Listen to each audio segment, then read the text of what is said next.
This session is a review session for Module 1. If you feel comfortable with all the content that we have covered in this module, you don't need to attend today's class. What I want you to do in that case is simply go to the Coursera site and test yourself on the practice problem that we have posted there. We have posted the practice problem as well as a solution for the practice problem. Then go to the homework assignment for this module. Now, practice problems are not graded. The homework assignments are: to take the homework assignments, just go to the PDF file, take the assignment at your own leisure, and use the Coursera interface to submit the answers. Those will be auto-graded, and that's going to be part of your overall score for this course. The purpose of today's session is to review the content of this module and to help you practice solving problems. We will do this at the end of each module. Now, these sessions will take a little longer because I'm going to review a lot of content, and so please be prepared that this is not going to take the usual 10 minutes, but it might take longer than this. You can fast forward, you can skip, and as I said, if you feel comfortable with all the material, today's class is entirely optional to you. Here's how we're going to do this. I will post a problem to you in the usual lecture format that we have had all through this module, and you're going to test yourself taking these questions. Simply pause the video and just crunch through the question. Once you're ready to see the answer, fast forward and look at how I am going to solve the problem. We do this for typically 2, 3, 4 questions per module, and again, that's there to give you feedback and to improve your learning. Think of this really like a TA office hours or a recitation session at a regular university curriculum. Let's move to the first question. The question describes a situation of a caregiver who is infusing electrolytes to patients or to athletes. Please don't think about cycling, doping, and Lance Armstrong here. Is infusing electrolytes using 5 steps, 5 activities, and you see the processing times per athlete or per patient over here to the right. It's not that there are 5 workers in this process. In fact, there are only 3 nurses. And the first nurse does activity 1 and 2, the second nurse does activity 3, and the third nurse does activities 4 and 5. What I suggest we do is you just pause the video here, and whenever you're ready, you get a sense of how I'm going to solve the problems, but you really get much more out of this exercise if you try to tackle these questions here, questions 1 to 7, on your own. Okay, so pause me here, and whenever you're ready, press on play on the monitor again. Now, the way I want you to get started with this process analysis, and really with almost all process analysis that I can think of, is draw the process flow diagram. This is a process that ultimately has 3 resources: first nurse, second nurse, and third nurse. The first nurse has a processing time of 20 minutes per customer or per athlete. That is because there are 2 activities, one taking 7 and one taking 13 minutes. The second step has a 12-minute processing time, and the third one has a total processing time of 35 minutes. So where is the bottleneck? To find the bottleneck, we have to look for the resource with the smallest capacity. That would be 1 over 20, 1 over 12, and 1 over 35. And so we see that the third step is going to be the bottleneck. Again, we find the bottleneck by looking at the resource with the lowest capacity. It's also in this case the resource with the longest processing time, but be careful if we had 2 nurses or 3 nurses being staffed at the last step here, this would have the longest processing time, but it would still not be the bottleneck. So go for the lowest capacity to find the bottleneck. Now, what is the process utilization here? What is the utilization of this entire process, assuming, as you could see on the previous slide, assuming that we have unlimited demand? Well, if we have unlimited demand, the flow rate is going to be driven by the process capacity. The process capacity, in turn, is driven by the capacity of the bottleneck, which we said was 1/35 athletes per minute. Now the utilization is then simply going to be 100% because, again, the constraint is the bottleneck, not demand. This is different if you want to compute the utilization for nurse at station number 2. For station number 2, we look at the utilization as a ratio between the flow rate and the capacity. The flow rate and the capacity are as follows. The flow rate, we just said, well, look, unlimited demand, we can only get patients through the process at a flow of 1 patient every 35 minutes, and we divide this by the capacity at station 2, which is 1/12 athletes per minute, and that gets me a 12 divided by 35. That is going to be my utilization. What is the cycle time? Now remember, the cycle time is 1 over the flow rate. It is measuring at what pace or in what intervals athletes are leaving the process. And so you can see here by just looking at the processing times that there's an athlete coming out here, assuming unlimited demand, every 35 minutes. More formally, we said that the cycle time was 1 over the flow rate. Our flow rate was 1/35, and so our cycle time is 35 minutes between customers. What is the idle time per unit at nurse number 1? Remember, the idle time at a resource is the difference between the cycle time and the processing time. So the processing time, this here PRT stands for processing time. So the cycle time here we said is 35. We have a, the cycle time here is 35. We have a processing time of 20. And so that gives us 15 minutes between customers as the idle time at nurse number 1. The average labor utilization, remember the average labor utilization is the ratio between the labor content and the labor content plus all the idle time. The labor content in this case, well, the labor content, recall, is the sum of the activity times, so that is 20 plus 12 plus 35, and so that's a total here of 67 minutes per athlete, divided by the labor content, 67, plus all the idle time. Well, there is idle time at station 1, which we already found as 15 minutes, and then there's idle time at station 2, which we can find as 23 minutes. Why 23 minutes? Because we have a cycle time of 35. 35 cycle time minus 12 processing time gives me an idle time at station 2 of 23.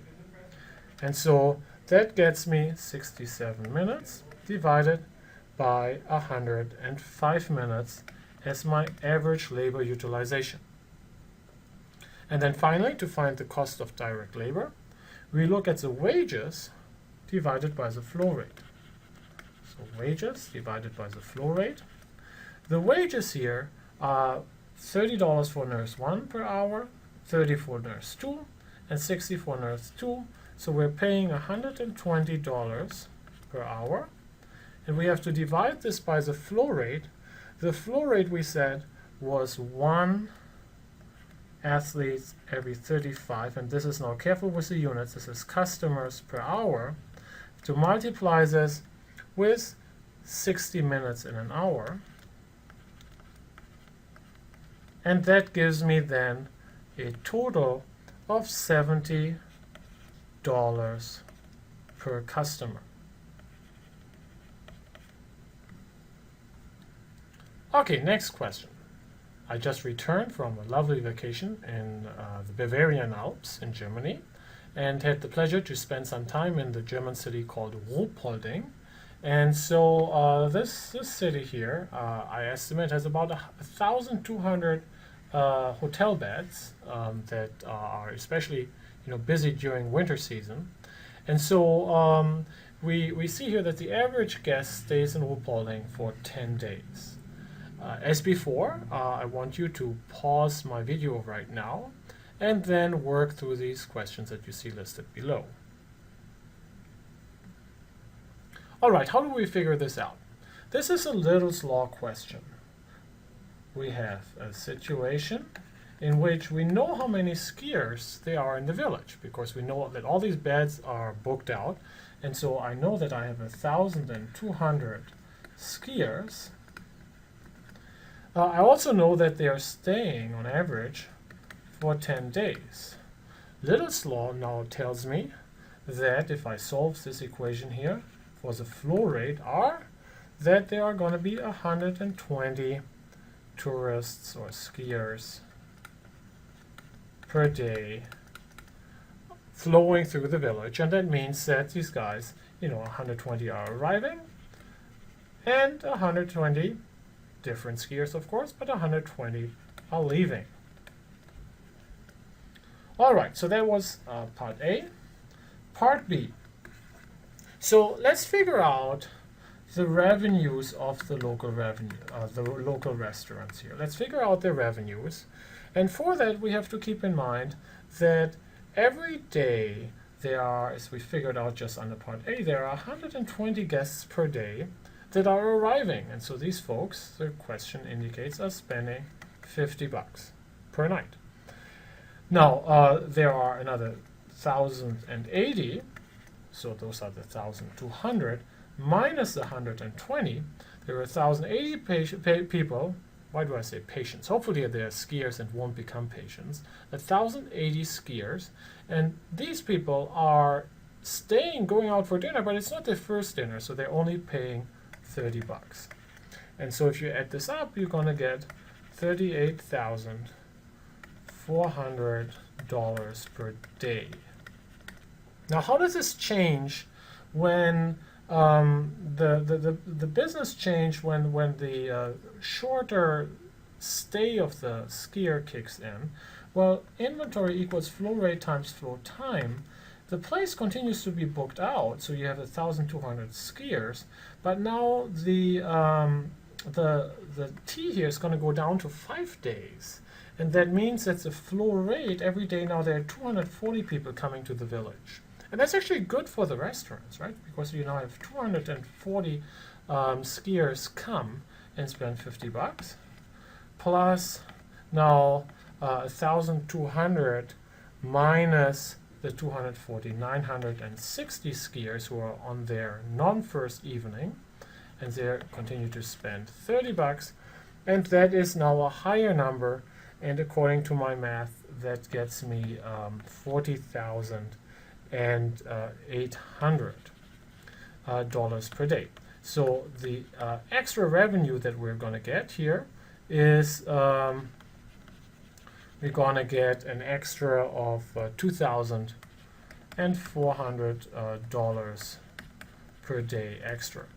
There's another way that you can see this, by the way. If you think about the dollars per night, if you think about the old world, a guest would give you $50 on their first night, and then for 9 days he would give you $30, so 9 times 30, and so that gives you a total then of $320. And they would do this over 10 days, and so per day you would get, on average, you would get $32 per day. In the new world, you have the guests come for their first dinner, and then they give you 4 times 30, and so every guest is leaving you $170 in the village restaurants. But that is now only over 5 days, and so on a per day basis, per day this is now 34. And so you basically, out of each guest, you're making an extra $2 per day.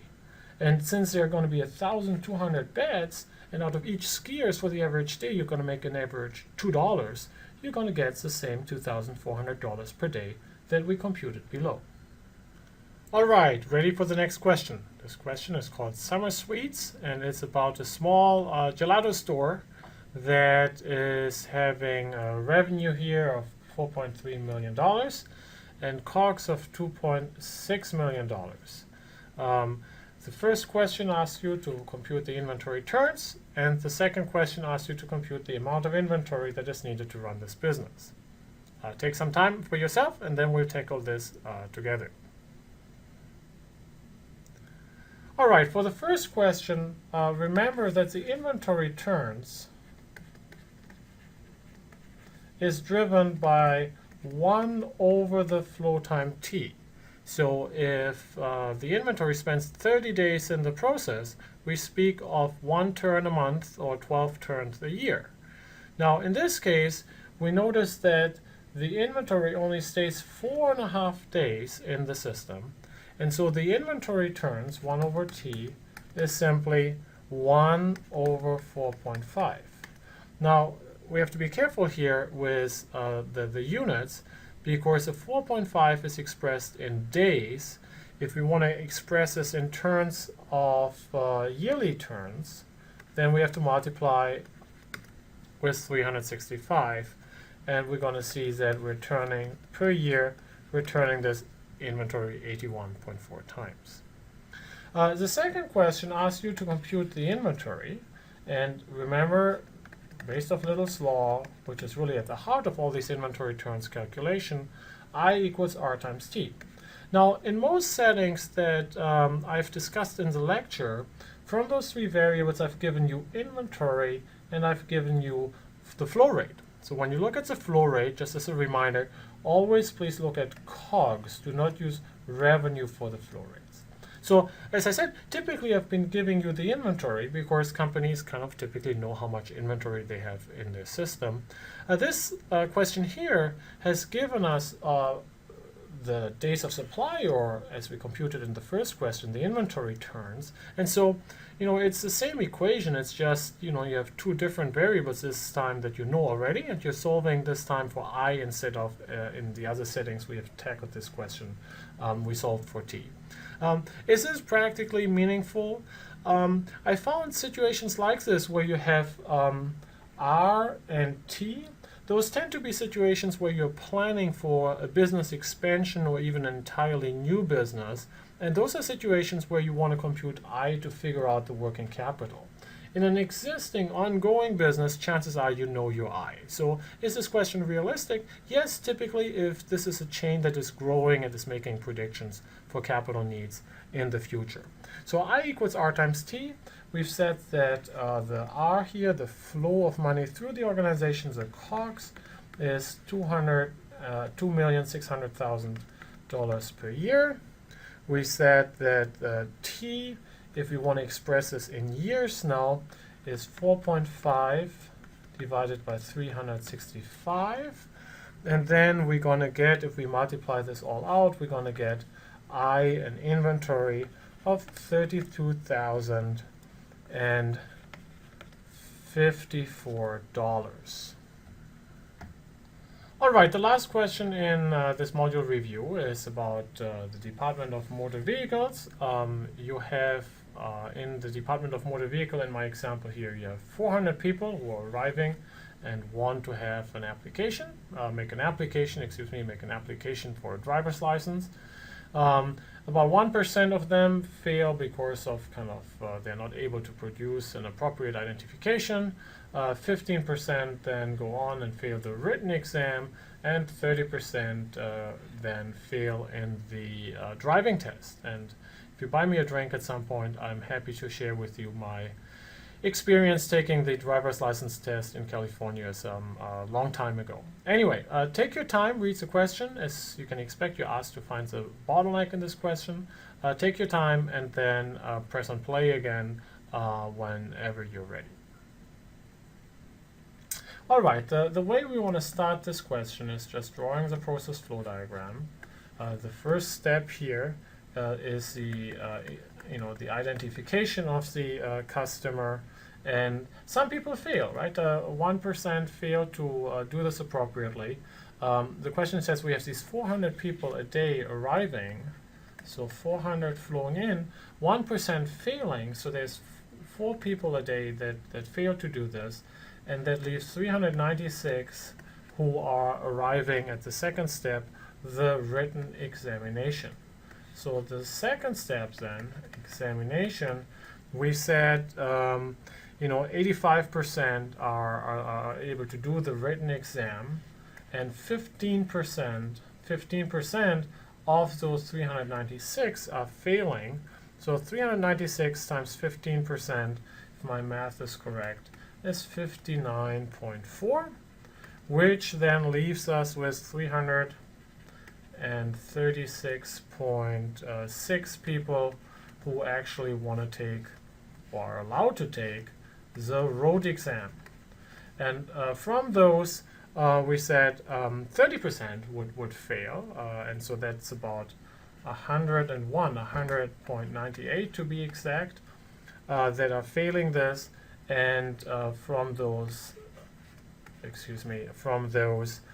235.62 will be passing the exam, and they would be good to go. And so that really gives us the answer to the first question. If there's unlimited capacity, we are able to serve all this demand, all these 400 customers, and just because of the attrition loss, this will give an output of 235.62 applications per day. Now, that is a big if, right? That's assuming that we have unlimited capacity. And so that's most likely not going to be the case. And so we want to do a separate calculation for the case where we want to find the bottleneck. So let's do this one next. All right, how do we figure out the station that is the bottleneck in this case here? Well, guess what? There are exactly 3 candidates who could be the bottleneck.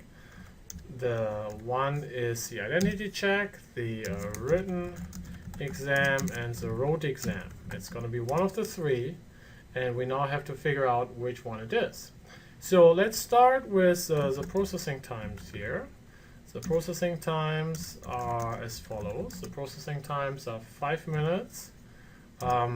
Then there are 3 minutes per application for the exam, and 20 minutes for the road test. There's a hidden assumption in here I have to reveal that we're really assuming there are enough computers so that the computers will never become the bottleneck. And so we can focus just on the 3 minutes that it takes the people to administer the exam and get the people ready. The next one is the number of people, the number of resources as each of the 3 stations here.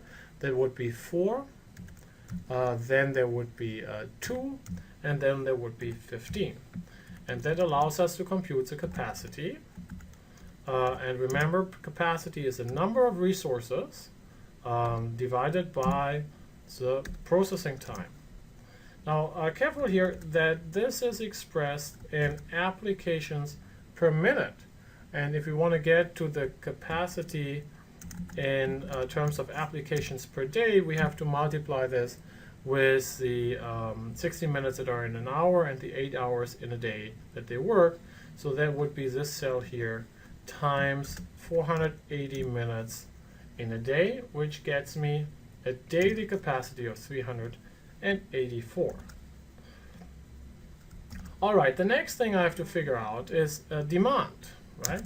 So demand is, we know, for the identity check, there are 400 people showing up to get their demand checked, identity checked. We have on the process flow diagram a moment ago identified that there will be 396 coming to the written exam, and then because of failure in the written exam, there will be 336.6 people showing up for the road test. Okay? And so that allows us now to compute an implied utilization. Remember the implied utilization as the ratio between demand and the capacity. And that is 104% here, 123% here, and 93% at the last step. So you might now say, well, look, wait a minute, really the identity, the kind of the capacity shortage at the identity check is really keeping the flow from these people to the written exam, because you have already a capacity constraint upstream to the written exam, that doesn't matter for the implied utilization. The implied utilization is demand by capacity, and the most binding constraint on this process is where the implied utilization is at its highest, and you see that that is at the written exam. So this is going to be the constraint on the system. That means that the system can only handle 320 applications per day that are going to be processed at the written exam. Okay, so 320 folks can take that written exam, and we know from the case, we know from the question, that 85% of them will succeed and show up for the driver's test, and then another 70% again will succeed of passing the road test, and that leaves a total of 190.4 people who will succeed getting their license, acknowledging now that there is a capacity constraint. Alright, that concludes the review session. You saw these 4 types of questions that I think I can ask you in the homework, in the exam, and I hope I also reviewed the basic calculations and definitions that we covered in this first module.